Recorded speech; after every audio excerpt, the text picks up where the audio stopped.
Greetings, YouTubers and watch snobs. I am here to talk to you about the Omega Seamaster Pre-Bond.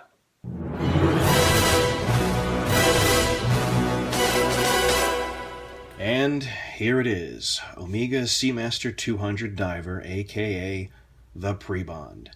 Introduced in 1988, like so many other Omega divers, the Seamaster 200 was tied to an event touting its deep sea qualities. On July 25th of 1998, the Seamaster Professional 200, meter caliber 1111, took part in a French scientific submarine dive of 4,400 meters, which was a new record at the time. Blah, blah, blah, who cares? Despite this very public launch, the Seamaster 200 was never really appreciated in its time, and in fact received its nickname Pre-Bond as a result of the model that replaced it, the Seamaster 300 Professional, sometimes called the Brosnan Bond. The nickname Pre-Bond has become so commonplace that Omega even lists the line in its vintage database as such. Wow. The Seamaster 200 was produced until 1993, when it was effectively replaced by the Bond Seamaster 300. As stock ran out, Omega officially pulled the Pre-Bond from their line in 1995. The end. Produced in a number of variations, the two most common are the all-stainless steel model and the two-toned, which has a completely 18-karat gold bezel, along with gold markers and hands, with a gold-plated crown. A champagne dialed version is quite rare, and usually fetches a bit of a premium when on eBay or Chrono24. There were both 36mm and 40mm size versions. The 40mm, of course, was the most popular, and there were ladies' variations as well. Those were quite popular in Japan. When removing the case back from the Pre-Bond, one can find a number of movements in both quartz and automatic varieties. The watch you see here is powered by Omega's most accurate quartz movement, the thermocompensated 1441. It was replaced with the slightly less accurate 1438 after a single year in production, so 1441 models are far more sought after. The automatic Pre-Bonds are far rarer, as the quartz to automatic sales ratio was 80-20. At first, Omega used the caliber 1111 or 1111, a hackable 21 jeweled movement featuring quick-set date, ultra-smooth sweep second, and a 44-hour power reserve.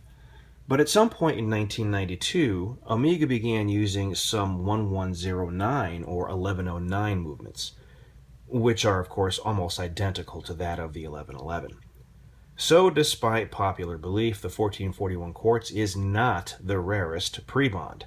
That distinction belongs to the caliber 1109, which you see here in stainless steel.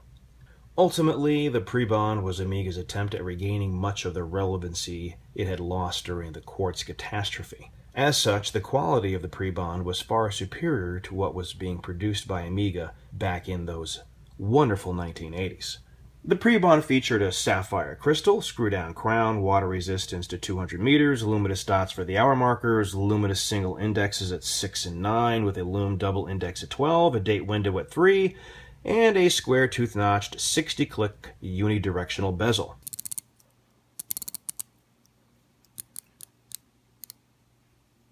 Very nice. The finishing was quite good on the watch, and while not exactly up to today's standards, it's nothing to scoff at. The integrated Omega 1445 bracelet turned out to be quite a turkey in regards to Omega fans who lamented the fact that they could not switch it out for a strap. Ironically enough, the very same integrated bracelet is now one reason why people collect the Pre-Bond. It's truly unique and different than anything else Omega has produced. The Seamaster 200 was available in 3 finishes on the case. You had all stainless steel, stainless with 18 karat, and of course the black dial. That's known as the two-tone. And you had stainless and 18 karat with a champagne dial. The two tones also came with the option of a solid stainless steel bracelet or a stainless steel bracelet with inlaid gold links, which is what you see here. The clasp went through many variations, with my personal favorite being the first, featuring a solid gold Omega insert. Those frequently fell out, so Omega discontinued them. You can frequently find the all-stainless Pre-Bonds with this particular clasp. I have never been able to verify if this was official or dealers just swapped the clasp where needed. Omega also kept changing the case back for the Prebond, and they continually switched the design of the crown early in the run. There are a number of articles on this at Watch You Seek and Omega Forums, among elsewhere. I should also mention the Prebond was originally produced with Mercedes hands, but later switched to sword hands on the Quartz model.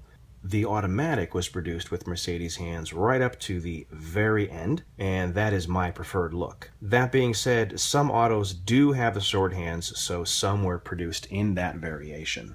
Some say that the Prebond is nothing more than a Rolex Submariner ripoff, primarily due to the Mercedes hands. But I find that line of thinking to be absurd. Due to the integrated bracelet and case design, the Seamaster 200 is very much a standalone piece. It is unique in the line of dive watches of its era, and certainly unique in the history of Omega divers. The pricing of the Prebond on the used market has not really increased all that much over the years, but recently there has been a slow uptick. Because the model was not popular, the Prebond is surprisingly difficult to find in tip-top condition. People seem to buy, abuse, resell, and buy again, and all too frequently the pieces sold now are in terrible condition and in need of a full service. Both of the full-size Prebonds I have purchased were in extraordinary condition. The two-tone was gorgeous and had clearly been well loved, but my automatic caliber 1109 was purchased from a dealer as a true new old stock piece. The dealer had it in a drawer for 20 years when it came into my hands. Needless to say, it is a stunning piece on my wrist. Hell, on any wrist. And slowly, over the past few months, has gone from what was a consistent plus 7 seconds a day to a consistent plus 1 second a day. That is truly astounding. While the classic vintage Seamaster 300 is my favorite diver, the Prebond is a close second. In an age where watches are increasingly thick and bulky, the Omega Seamaster 200 Prebond reminds us that functionality and comfort are far superior to what is considered trendy.